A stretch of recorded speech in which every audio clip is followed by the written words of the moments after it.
Hello,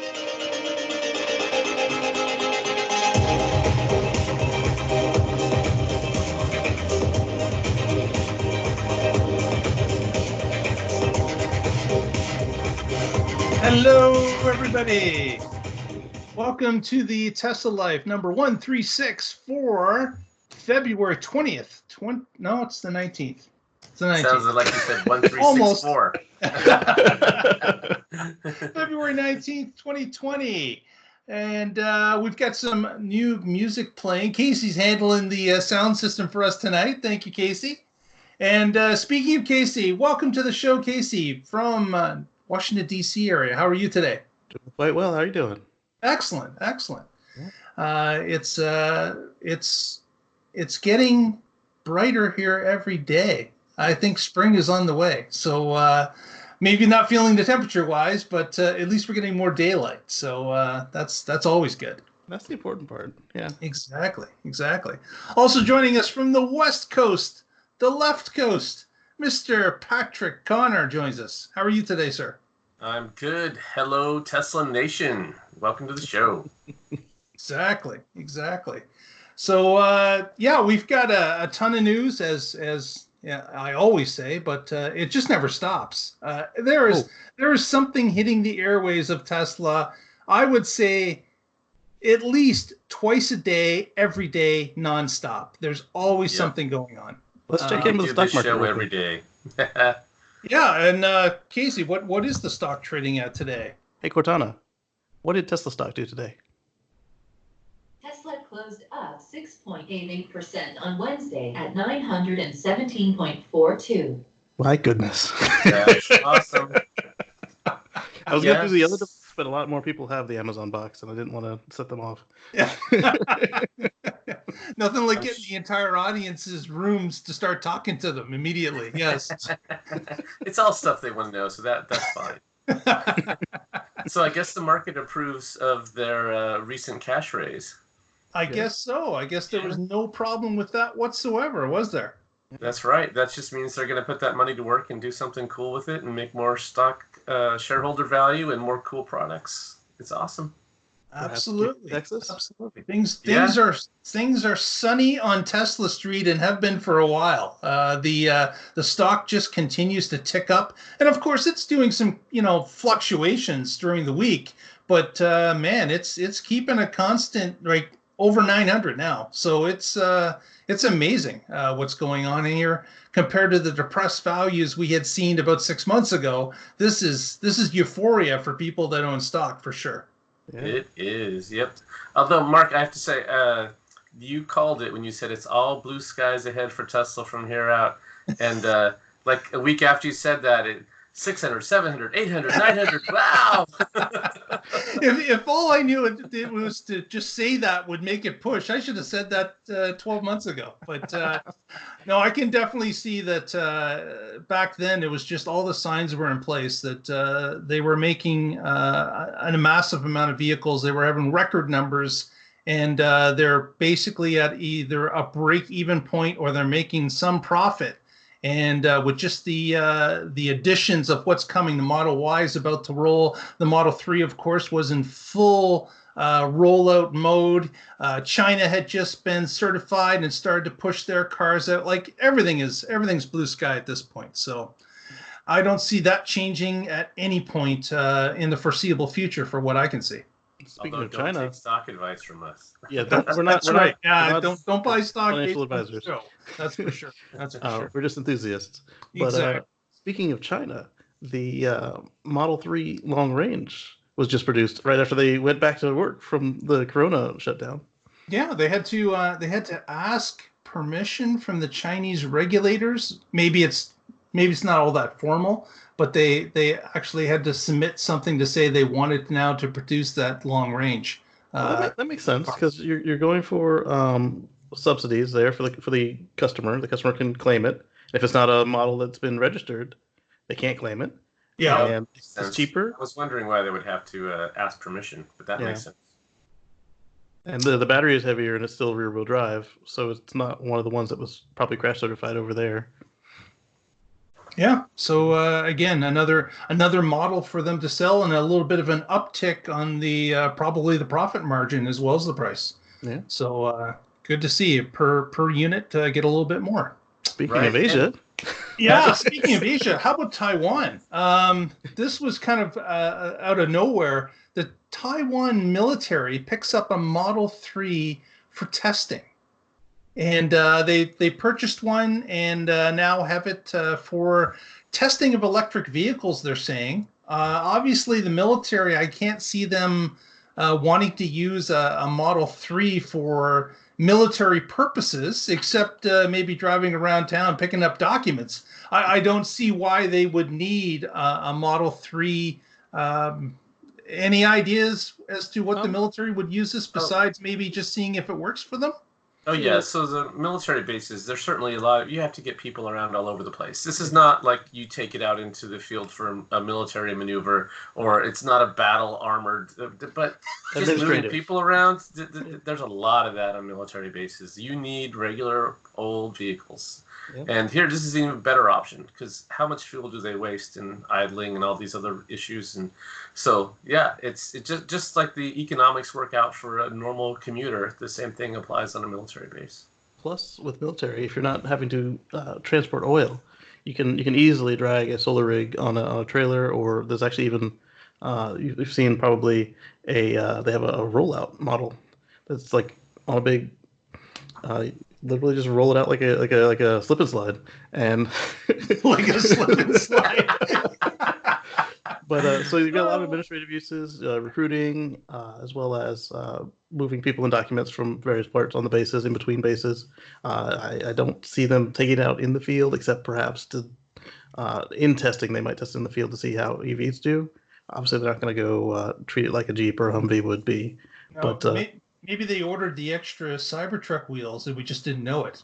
I doubt that. Like, literally, it might just be just to see like how it like take it out to the edge of the field and idle it or something and see what happens. But I was impressed to see they actually ordered a handful of these. Yeah, so it was interesting that the article, which will be linked in the show notes, shows a few military personnel standing around a newly licensed car. So.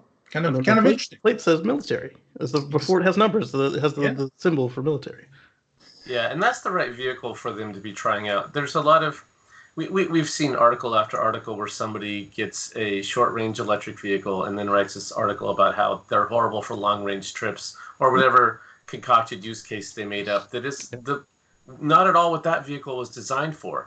And so. If you're going to be doing some general purpose testing to see if EVs could work for your organization, start with something like this, a nice long range vehicle.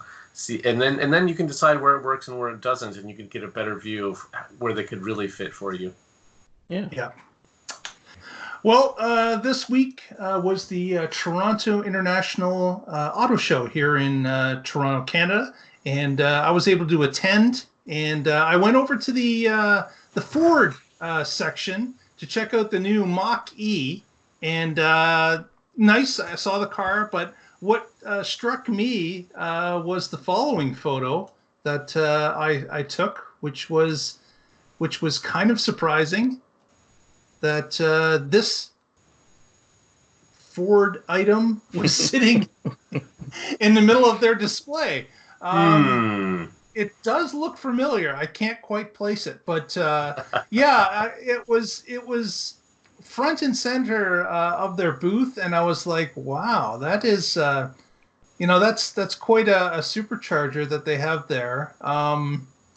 Another thing that was kind of interesting, you can see the map with all the dots in the bottom left of the picture. Those indicate that that's North America's largest charging network. Now, Ford admits to say that it's not their charging network, nor is it anyone in particular. It's a grouping of all these different charger networks that are available publicly through PlugShare. So they just took all this stuff out of PlugShare and said, "Yeah, largest network ever." Largest network available. Yeah, exactly. That's sad. So it was interesting. Well, I guess the more the merrier. First of all, the more the merrier. But one of the concerns that people have about buying an EV is they think there's nowhere to charge it. And that's because they don't see them. If you're not an EV driver, you're not looking for them. So having a map that shows that they're all over the place is not bad. But yeah, the claim that it's the largest in America is just ridiculous. Well, I mean, I'm not looking for gas stations either. I mean, what did it take 3 months before I realized I was on the same corner as a gas station? Right. Yeah, but you're already converted, Casey. You've already moved over. It was the same concept, though. They're not looking for the electric because they don't know what it looks like. They don't need it. Right. Yeah, I printed out at one of the events we did a big on a plotter paper the EV charging stations that were around the area from PlugShare, so that when people could say there's nowhere to charge it, I'm like, well, let's see. Here's the whole state. Where do you live? You live right there. Look, there's 3 or 4 within a mile of your house, and yeah, it is pretty handy. And you do need to let people know that because most of them are not aware of it. Not to mention about 30 inside the house. Yes, you're right. They're all around you. Any outlet working a pinch. Yes. Yeah, be careful. They even sneak up on you if you're not looking. So watch out, people. My favorites are the ones with the light posts. Yeah, is there any of those in the DC area? Any of the light post chargers? Okay. I doubt it. Even the parking garages tend to not have them. What about Portland? Is there light post chargers out there yet? There are some, yes. I think speaking of Canada, the Alberta neighborhood here in Portland has some light posts. Yes. Excellent. Well, Casey's got our next story, and it's a little story about some on-again, off-again forced cleaning. And then on-again, yes. So our friends over at Tesla Giga Berlin got approval to begin their land preparation. And then a court told them to halt and wait and see what happens with the Enviro. So did they take care of the bats? They're trying to, but you can't if you have to stop. So they can't even they had a window, right? They had a window that they had to take the trees down before bats woke up or something, right? Yeah, they're still in the window. They have till the end of the month. I think in the first week of next month. And then they're screwed for like 9 months. Wow. Yeah. It's frustrating to me that these environmentalists, I'm an environmentalist, not like this. They want to save these garbage trees. I mean, yes, they're trees. They're not mature enough to actually use for anything but pulp, and they're all just pines. Tesla has already agreed to replace them with indigenous trees, a variety of them, so they're not subject to sickness or any sort of event that would just take out the whole crop. Because this is a tree farm. It's not naturally occurring pine trees. This was a battlefield. They were tired of seeing it empty. They, spread out the seed. It grew up into a tree farm, and they've done everything that could be expected. And then when they had the protest, they opened up an office to take more complaints, and they addressed each of the complaints. And then these guys go to court to put an injunction on them. Yeah. I don't understand. I have to wonder if this is AstroTurf environmentalism versus people who are actually concerned about the trees. Yeah. I mean, because when I want to save the trees, I want to save the trees in the area. I don't want to save the trees that were destined to go to the paper mill anyway. Right. No one's out there protesting, save the cardboard forest. Yeah. No, you save old growth and natural areas, not something recently planted to be harvested. It's ridiculous. I mean, they even agreed to move the ant colonies. Do you know how hard that is? Yeah, I can't imagine how do you move an ant colony. That's just crazy. Yeah, but so they cut down a great amount of trees. There's a number of photos that you can see through the link of the wood nicely piled at the side of the road. I'm just wondering if they cut enough in certain areas that they can begin construction possibly, or if they're going to be halted because they're not cut in the right spot, or that they cannot begin without a completely clear palette. It seems that it would destroy their plans. Like, I'm sure they could put something down, but would it be enough to get started without having to refile your permits, redesign the building, reorient it, etc.? Because they'd already cleared up the concerns about the water use. Somebody spread the rumor that they were going to poison the water, and they said, no, we actually are going to use less water than anyone else in our industry. and here's how it's going to work. And then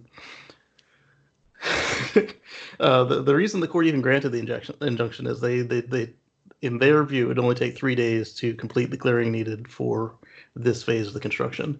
And so they said, well, why not wait and see what these people have to say before we continue on? Yeah. And then the German finance minister, or vice minister, he came through and said that this is why people don't want to do business in Germany. So Yeah, they need to knock it off. Yeah. Especially for a company such as Tesla that has done their due diligence, is listening to the concerns of the environmentalists, whether they are real or astroturfers, and given them real thought and consideration. They didn't just blow them off. I think this is why, who was it, BMW and somebody else before that, the airport expansion? Skipped over that area and went to another area. Yeah. You would think that the people that were involved in this area would be all ready to go after they got skipped over. They would not want to be skipped over a second time and pass up those jobs and pass up that economic windfall for the county. Man, I can't think of a better company to have in your backyard than Tesla, with the amount of environmental badges that they have already, and them wanting to prove to the people about water use, about tree use, about moving ant colonies, about moving bats. Like this is a company that definitely does not want to have a strike against them when it comes to environmental concerns. But man, you gotta give them the benefit of the doubt to let them do what they have proposed they will do. And this is before we even get into the end product. The end product is supposed to reduce CO2 emissions, save electricity. It's like you've got the solar, the battery, the automobiles, all are going to be produced at the Gigafactory. I mean, obviously it's just going to start with auto, but this is certainly crazy. They're going to have to get their ducks in a row real quick here, and hopefully with the help of maybe the finance minister of Germany, that they can push this through and they can get started. Yeah, and let's not forget that the factory is a factory, so it's going to replace some of these plants that are shutting down. Like, these are jobs for the German people. We're talking like their whole thing is we're precise, we're mechanical, blah blah blah. And if the factories are leaving, where are you going to work? Exactly. Well, we'll keep our eye on it as it goes along. Speaking of keeping your eye on things, there was a crossing at the Canadian border in British Columbia recently coming up from the U.S., and look what was on it. We had a Tesla Semi on a truck bed, a flatbed. It was moving across the border, and we've had a number of people reporting on spotting this vehicle, and it appears to be heading up towards Alaska. And the speculation is, of course, that it's going to be out doing some winter testing in Alaska somewhere. We didn't actually get a confirmation as to it crossing into Alaska, but and of course there is no Supercharger network. Once you get above, say, Whistler in British Columbia, there is nothing as far as Superchargers.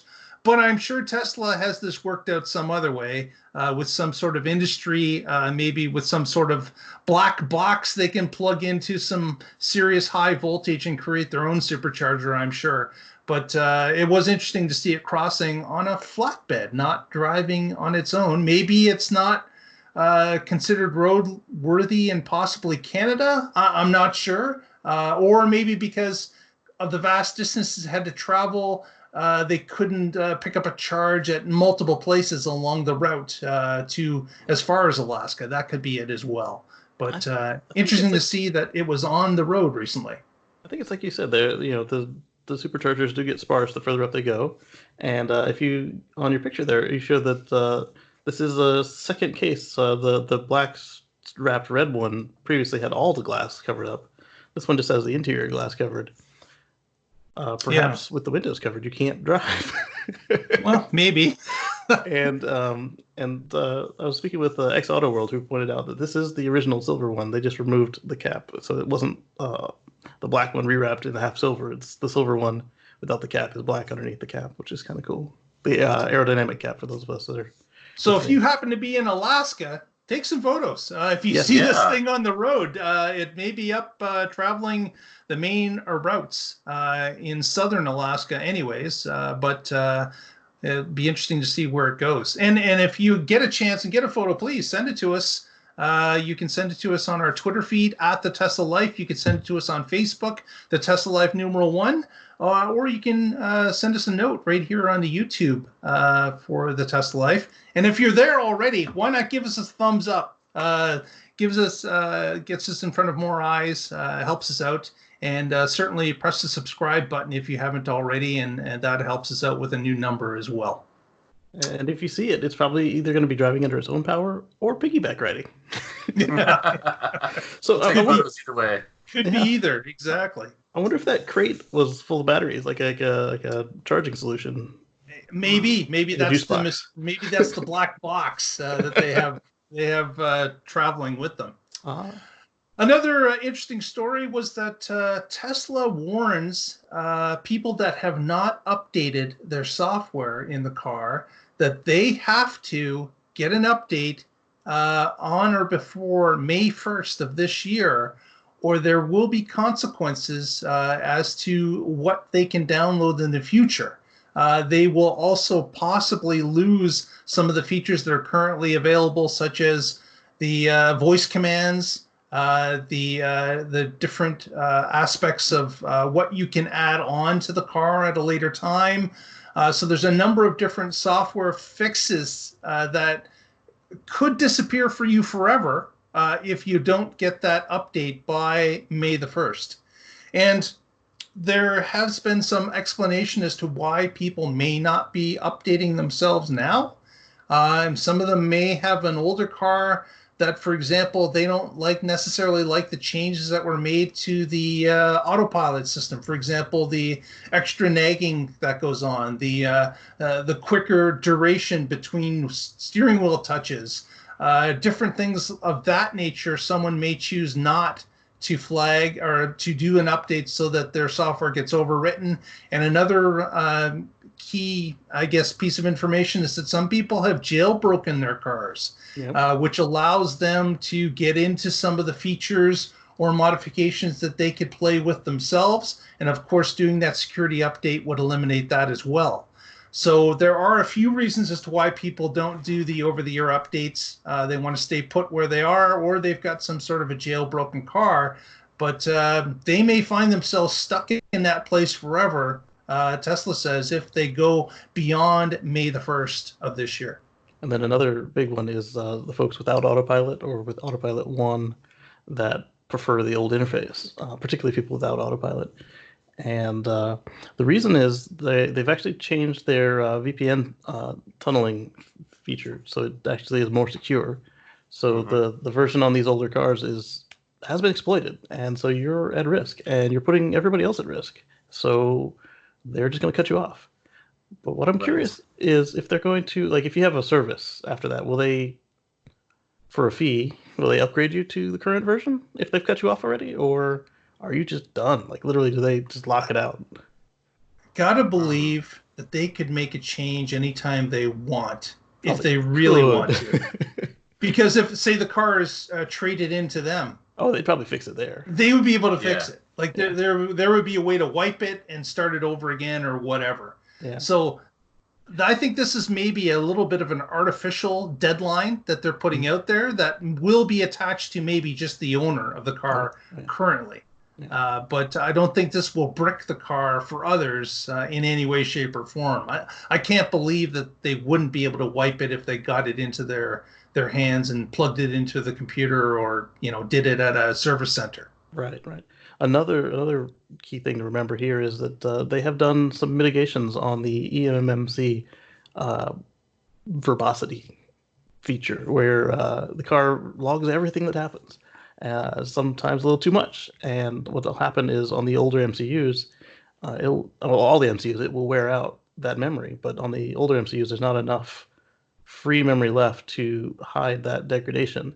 And so right about a little while outside of warranty, the MCU is going to die unless you get new memory. So this actually does make that last a little longer. They've trimmed what they log a little bit, not a whole lot, but enough to give you more time. Right. So beware, if you have one of these cars and you haven't been doing updates, that May 1st is something that you should seriously consider before you go by that date without doing anything. At least consider it. Next story. Actually, some third-party chargers are starting to appear on the Tesla navigation or Tesla map within the car if you were in Europe. So this just happened earlier this week, where a European owner was reporting that some of the third-party chargers, such as I believe one's called Fast-N, was starting to appear on his map.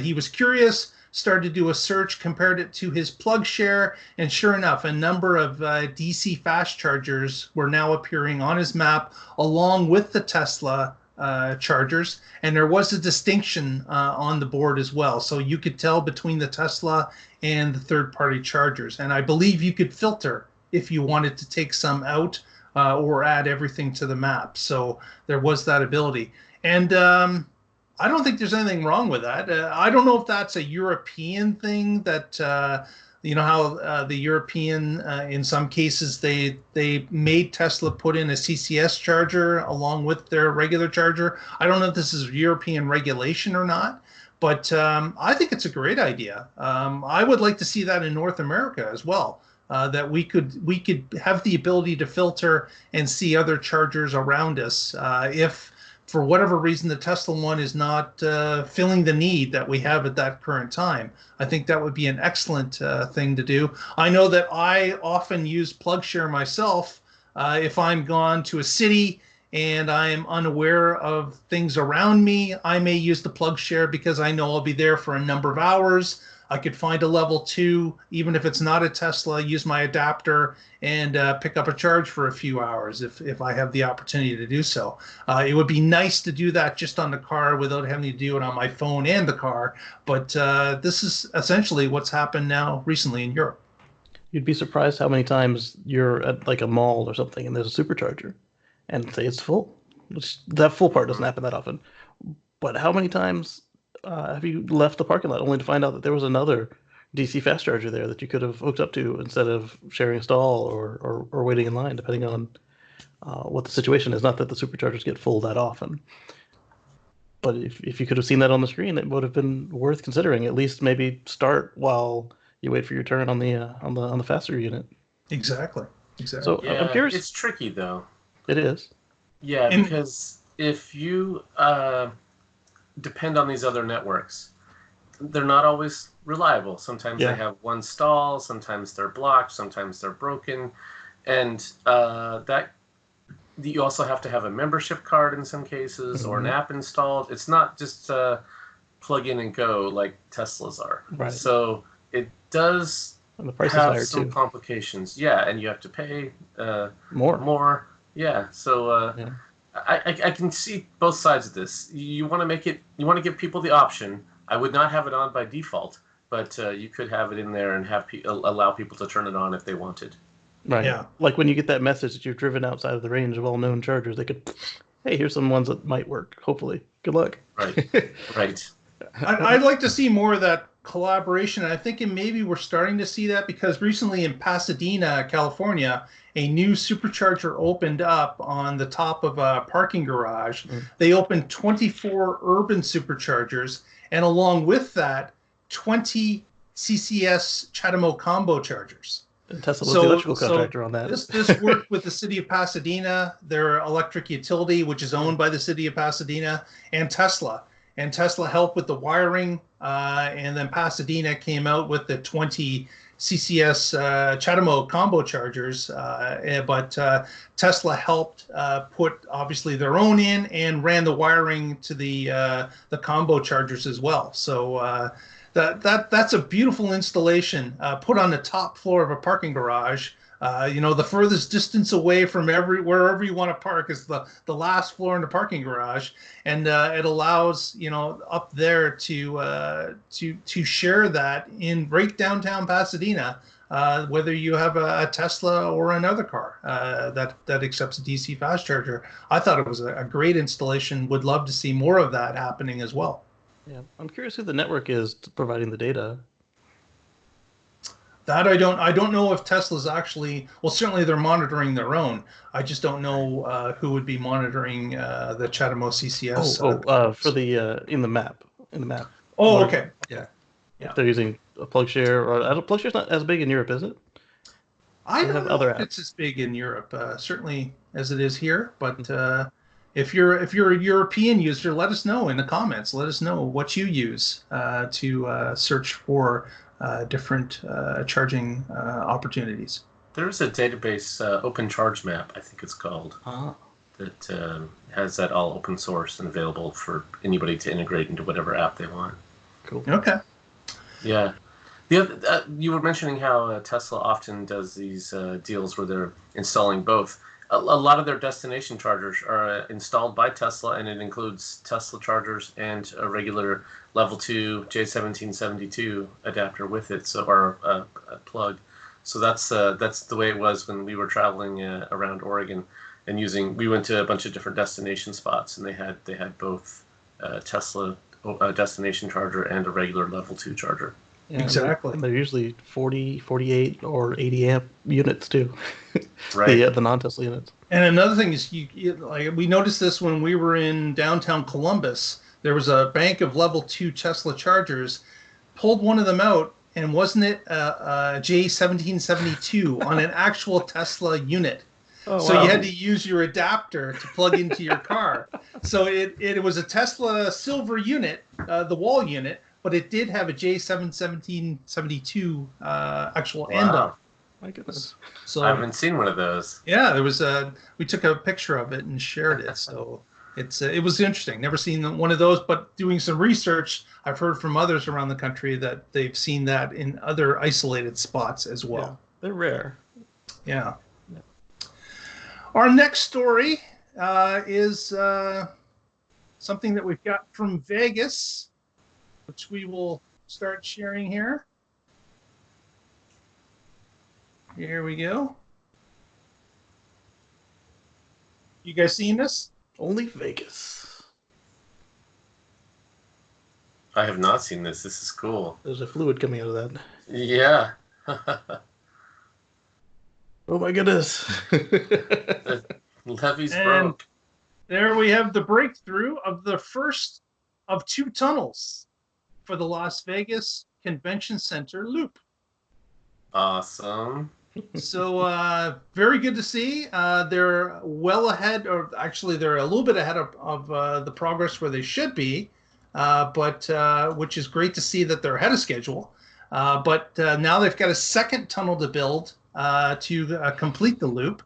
And what they're going to be doing is taking the entire tunnel boring machine out of this tunnel that it just completed, lifting it out of the ground, pulling it back to the start, dropping it into the other, box, and letting it run through again in the same direction to cut the second tunnel.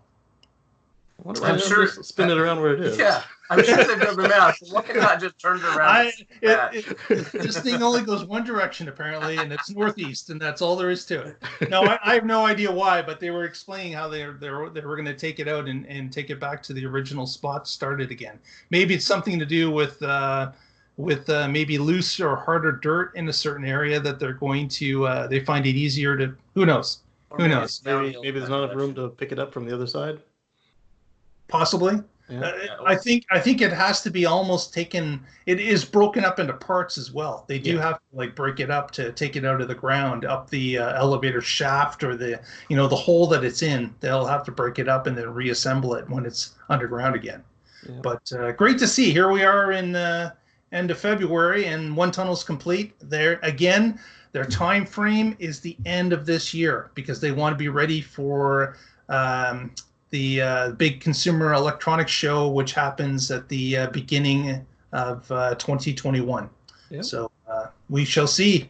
Have Now, they picked a route? I mean, they were showing us 4 different ways it might go. It seems like now might be a good time to. I think map the it out. road's set. If you've dug one tunnel, I think the road is pretty well set. Well, two of the options they showed us, they didn't go side by side. Like the second one went off in the distance somewhere.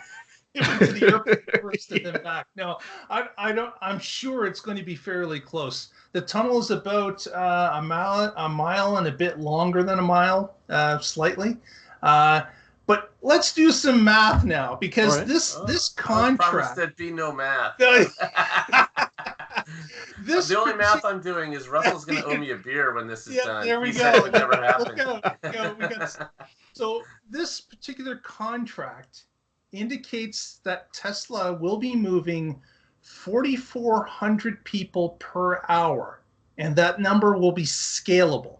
Okay. So, Casey, currently, the Model X, how many people can you fit in the Model X maximum in the seats that exist in the Model X today?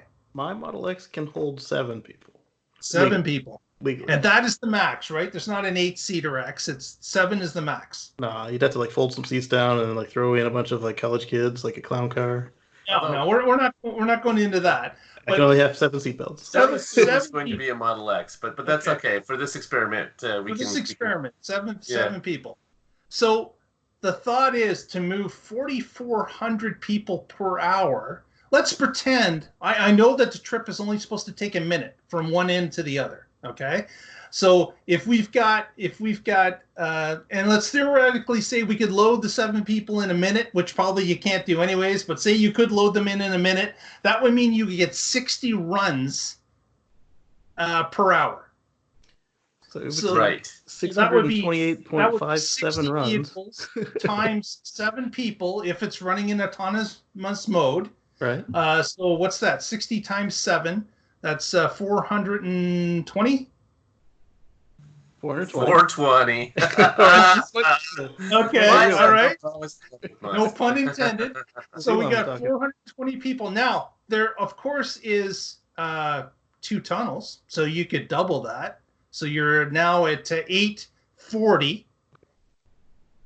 We are a huge, long distance away from 4,400 people. All right, so I did it a different way. If you have Model X trains, to get 4,400 people, you would need 628.57 runs. So that would mean that you would have, divided by 2, because you have 2 tunnels. So 2 trains of 314.28 Model X's. So that's my question, is we don't know what the vehicle is going to be in the tunnel. Some presumed it was just going to be a number of Model X's. Mm-hmm. Some have said about the original drawing that was kind of like a stand-up subway car, but no one's really come out and said anything about what the vehicle will be, except it will be created and run by Tesla. That's the only thing we know. The Disney boat things, like they got the tour bus / boat / whatever, and put it on the Model X frame. Because those 300 whatevers is trips, not necessarily cars. And so in an hour, so you get like 50 of those. That's the real unusual thing. I just find it interesting that the Las Vegas Convention Center has never said what it is that people are going to be driving it. Yeah. They've never mentioned it. They've said about the target numbers that were in the contract is all that's been ever mentioned. So it's obviously not going to be just a number of X's, because you couldn't fit that many X's to pull that many people. So this means there's got to be a different vehicle. We don't know what it is, but when I was doing the math here earlier in the week, I was going, this is something that we just don't know what it's going to be. I bet you that they don't know what they're getting, because they said here are our requirements, meet the requirements, and then, but typically, Casey, if you were to sign a contract with somebody and they say you need to move 4,400 people, if the other side said, yeah, we'll do that, you would say, well, how are you going to do it? Don't worry about it. What are you going to use? Don't worry about it. It's not just, trust them, they can do it. It's all right. They've never done this before, but it's good. It's good. If we don't get it, we'll pay you a breach of contract fee. We got this.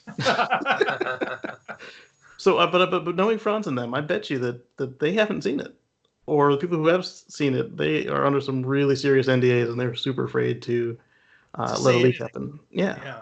Yeah. But we're going to see in less than a year. Something has to happen. That vehicle has to be running, like I said, by the beginning of 2021. So we're going to find out. But I just found it interesting that we really don't know. We have no idea what they're going to do. Yeah, my guess is it's going to be some train that's not designed by Tesla, not for this version of it. Ooh. But we'll see.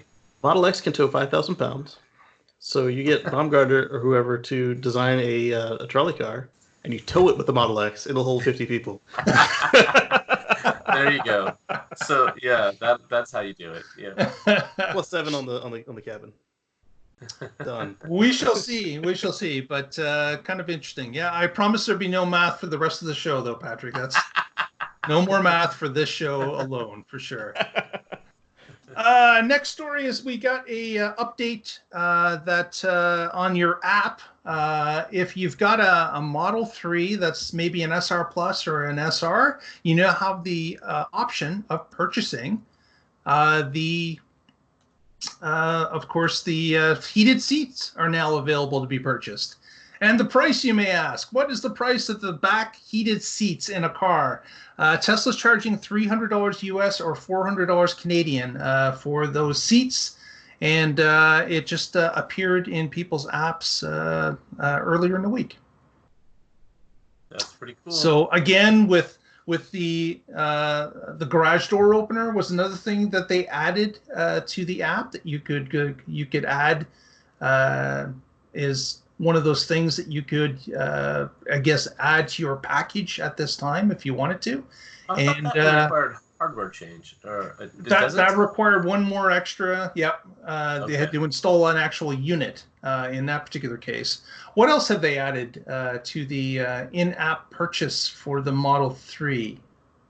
Has there been anything else? Connectivity. Is there connectivity packages? Speed boost.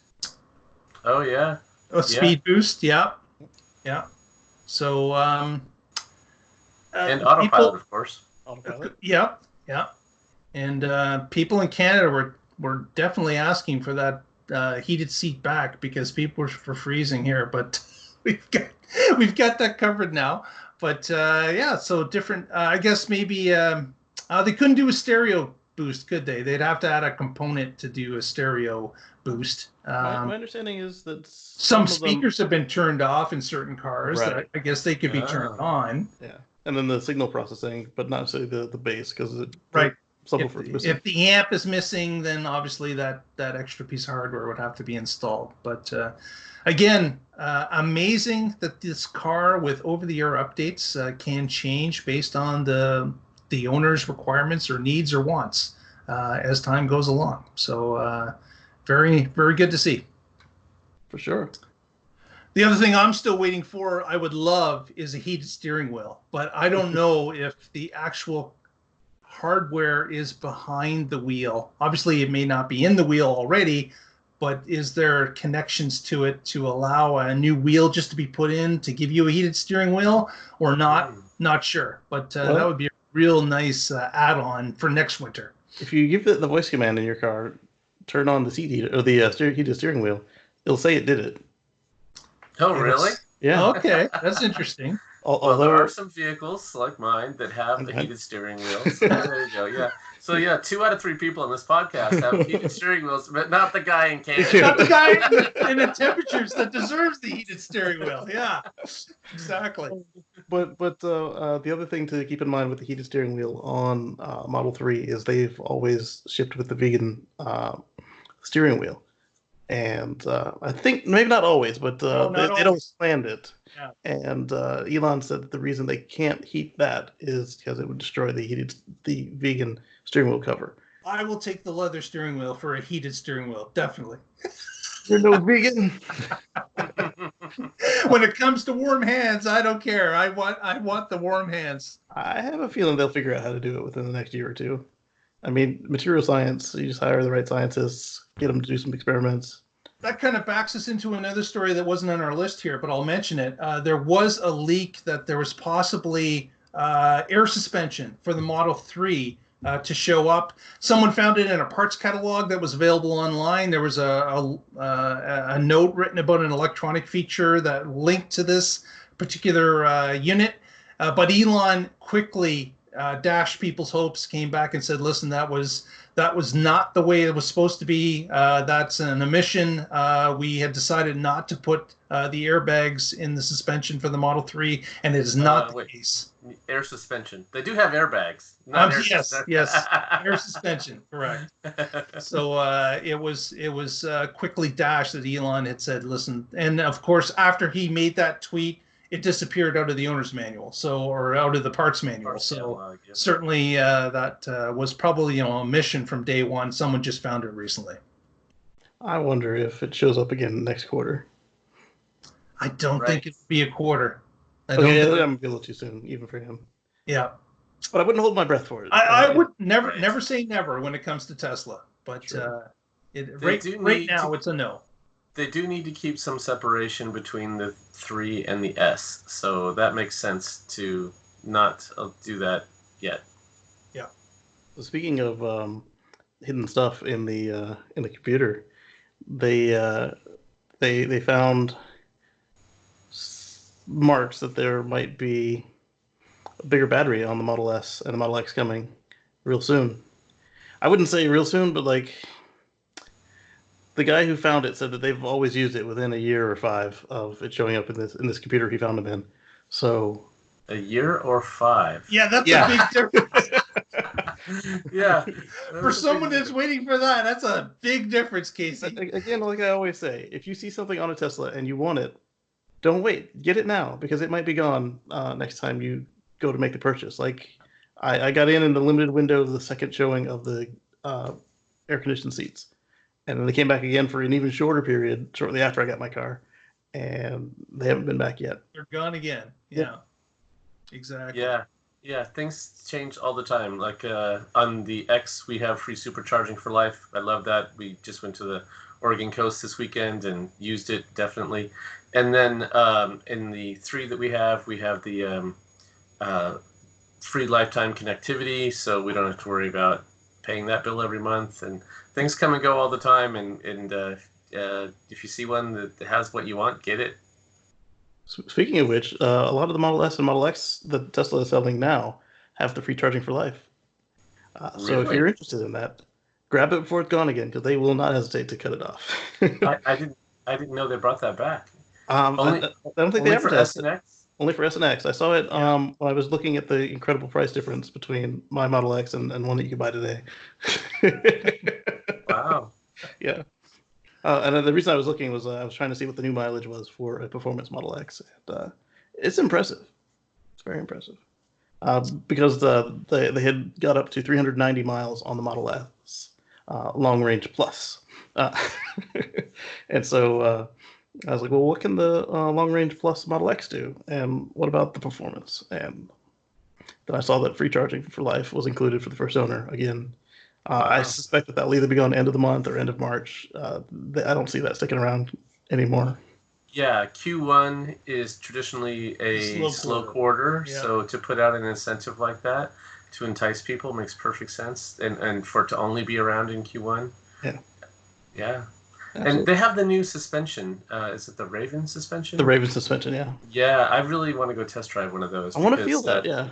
Yeah, the air suspension in mine, it's great to be able to raise and lower the height, but every once in a while it's like, oh, I'm on a waterbed. Every once in a while it does something I don't really like, and if they've improved that could be what it takes for me to buy a new Tesla. Especially when you hear where Elon says that Hardware 3 ties in with that new suspension, like it will anticipate potholes and stuff, which I don't know if that's turned on yet, but he says there's a link there, so that's cool. Yeah. Next, Casey's got a story about SpaceX missing the mark. Yes. So I had a meeting, and they were launching another Starlink mission, and I was like, oh, okay. And, I get out of the meeting, and I'll go watch the preview, or not the preview, but the rewind, because I'll have gotten out before the webcast ended. Yep. And I scrolled to the beginning, and I saw the launch go off. It's like, all right, that's great. 60 satellites yet again, and they promised that the albedo, the light reflectivity, for who's really complaining about this, Patrick? The amateurs or the pros? I think it's mostly media. The media. Okay. So basically, And Tesla to reduce the interference, the light interference from these Starlink satellites, he says, or they say, that each successive launch will get to have less of it. So then I see the rocket go up. I'm like, oh, that's great. And then it releases stage 2, and then they go on their way. This was a new thing for them. It was a direct insertion. It went straight to the point. It didn't loop the Earth first before going to the target. And I'm like, all right, that's cool. And then I wait for the booster to come back. I hear the call outs for the burn, and then you hear the call out for the landing burn. I'm watching the screen, and I see an empty drone ship just sitting in the waves. Then I hear that the landing burn is finished, and I don't see a rocket on the ship. And you see a splash of water, and like that's odd. But typically, when these things miss, there's a large explosion, and that didn't happen. So then they cut like they always do when something bad happens, which I think is poor practice. They should have another way to do that. And they don't mention it again. Although I do have to give them credit. When there is an explosion, they always show it. There's that. Eventually, yeah. Yeah. They keep the camera on it and do a little more in the moment. And later on, we found out that this booster also went swimming. Yeah, missed the drone ship completely. Not off the edge, and even off the camera. Couldn't see it. Well, I wonder. So they have an abort protocol when they know that something is wrong. They don't want to purposely crash into the drone ship. So if they know soon enough, they can send it into the water. Yeah. When the booster comes back, its first target is actually next to the drone ship, and if it can't make, like, it does system checks all the way down, and if anything is out of order, they will just, instead of redirecting to the drone ship, they'll just keep going for the water landing. And same thing, if something happens in the middle, they'll redirect back to the water landing. And some of the folks who were able to see it, like I guess with their equipment, they said they saw it spin, and spinning 13-story rocket.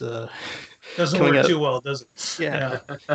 It's really amazing that we've gotten so used to these things landing perfectly that when there's a miss, it's like a little bit of a shock that it actually missed. There was another time when just recently we showed that the landing legs kind of pressed hard and pushed it down lower, and it was a little bit different. We saw some before and after photos of it, and we've seen ones where the landing leg didn't lock in and it fell over, and we've seen different ones here and there that were just a little bit off, not exactly in the center.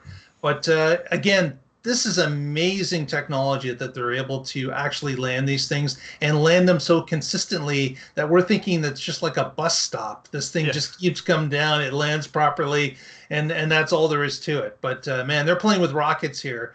You've got to be on your game all the time, and I'm sure that this will allow them to dig into things a little bit more, and like they've done, make adjustments to fins, make adjustments to different fuel lines, make adjustments here and there to make it even more perfect for the next one. So the beauty of all this is that, again, this is their secondary mission to catch these things, because Elon's always saying you don't throw the airplane away every time you go on a flight from New York to LA. So why do the same thing with the rocket? They use the same amount of fuel. They cost the same to build. Yeah. And the important part is the primary mission was completed. The payload made it to space safely. And in this case, with it being a SpaceX payload rather than a regular customer, that just saves the company money as well. Exactly. And the reason that they don't always work is they're trying new things. They're seeing what happens. For a couple of years, they were running experiments in the upper atmosphere to see what happens in Mars. They were doing that to get the data for NASA, which was incredible. And, wow. Yeah, and then this, like I said, was the first direct insertion of the Starlink is their heaviest payload. It completely fills the fairing, and it pretty much maxes out the weight. And so for them to go from Florida to directly where the orbit is, that was new for them, and that was successful. Yeah. I wonder if that had anything to do with the landing problem. It probably had a lot to do with it. And if they were to just fly the same mission profile they always fly, I bet you these things would be at 100% recovery by now, other than, freak accidents. But Right. the fact that they're willing to experiment is awesome. Yeah, well, that's what they need to do, right? Is to be on their game. Is to let's this is standard. Let's push it up a notch and see if we can do this, because it would help us. And they probably learned a lot of lessons doing that and taking it to the next level. Yeah. Exactly. Before I get on that muskrocket to do the transcontinental flight, we want it to be perfect. Absolutely. Yeah. I want to come back. I've got an interesting photo I'm going to share that was posted on our Twitter feed. For those interested in a Model Y, you may be interested in a size comparison with the exact same paint. Yeah. So we've got these cars were spotted in California. The Model 3 owner quickly drove into the adjacent parking spot and took a couple photos. So amazing how much larger the Model Y is than the Model 3. Yeah, and of course the nose is just a little bit different, a little bit more steep of a nose. Certainly, you can see the interior height of the car taller, and the 19-inch wheels certainly make a difference over the 18s as well. Yeah, probably have a bigger frunk. Yep. And I've been told by people who've been able to get close to the vehicle that it's nearly the size of the Model X. It's closer to the Model X size than it is to the Model 3 size, and that is incredible. Yeah. So if you've got your order in, that's the size you're going to be expecting, which is a great option. Another way to have a little bit more room. But is not as large as an X. And again, with the EPA fuel ratings, this is going to be a great commuter car as well. What was it, 315 or 318, something like that? 315, yeah.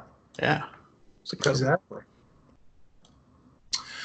Well, that's about it for the show. If you haven't already, please give us a thumbs up at this point. If you haven't subscribed, I don't know what you're waiting for. This is your point right here. Subscribe, give us a number. We would really appreciate it.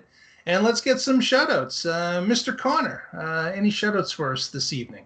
Sure. I'm going to do a media plug. We were talking about SpaceX, and I just stumbled on this show, Avenue 5. It is a sci-fi comedy, which is not a combination you hear a lot about. No. And it's near future, some space tourism and things go wrong.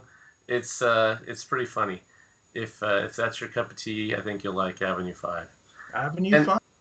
Yep. And then, as always, I am with the Oregon Electric Vehicle Association. You can find us at OEVA, and we're on Facebook and Twitter. There you go. Thanks. There you go. Mr. Green, any shout-outs this evening? I do, actually. So I wanted to thank everybody for 100,000 views. That was nice.